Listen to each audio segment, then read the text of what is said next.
Ponni serial இன்னைக்கான எபிசோடில் அந்த ஏசி சொல்கிறாரு, நான் இன்னைக்கு தான் இங்கே ஜாபை வந்து ஜாயின் பண்ணேன்.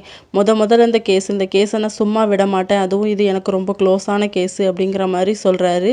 உடனே சந்திரசேகர் கோவத்தில் நான் ஜெயா கிட்டேயும் சக்தி கிட்டேயும் கொஞ்சம் நேரம் பேசணும் அப்படிங்கிற மாதிரி கேட்குறாரு. தாராளமாக பேசலாமே அப்படின்னு சொல்லிட்டு உங்களுக்கு 2 நிமிஷம் தான் டைம் அப்படின்னு சொல்லி கொடுக்குறாரு. அவர் கவுண்ட் பண்ணிக்கிட்டே இருக்காரு அந்த போலீஸு. அப்போ நீ கவலைப்படாதீங்க, உங்கள் 2 பேரையும் நான் எப்படியாவது வெளியே எடுத்துப்பேன் அப்படிங்கிற மாதிரி சொல்கிறாங்க. உடனே ஜெயா சொல்கிறாங்க, நான் இருந்தாலும் பரவாயில்ல, சக்தியாவது வெளியே எடுத்துருங்க அப்படின்னு சொல்லிட்டு.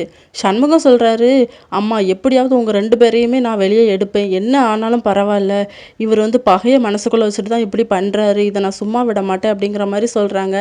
சக்தி வந்து அம்மாவை என்னால் இந்த நிலமையில பார்க்க முடியலப்பா, தயவுசெய்து அம்மாவை மட்டுமா வெளியே எடுத்துருங்க அப்படின்னு சொல்லிக்கிட்டு இருக்கும்போது உங்களுக்கான டைம் முடிஞ்சு அப்படிங்கிற மாதிரி போலீஸ் வந்து அவங்கள வெளியே துரத்தி விட்டுறாரு. வெளியே வந்து முத்தையா கிட்ட பேசிக்கிட்டு இருக்காரு. அப்போ ஜெயாவை வந்து நான் என் கூட பிறந்த தங்கச்சியாக தான் நான் பார்த்தேன், ஆனால் அவள் இப்படி பண்ணுவான்னு நினைக்கவே இல்லை.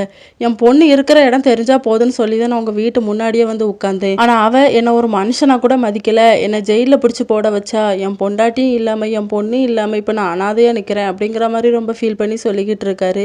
கொடுமைங்கிறது வந்து செத்தாலும் சாப்பாடு போடாமல் கொடுமைப்படுத்துறது தான் கொடுமையா? என் பொண்ணை எப்படி நீங்கள் கொடுமைப்படுத்திருக்கீங்களே அப்படிங்கிற மாதிரி ரொம்ப ஃபீல் பண்ணி சொல்லிக்கிட்டு இருக்காரு. இதோட இன்னைக்கான எபிசோட் முடியுது.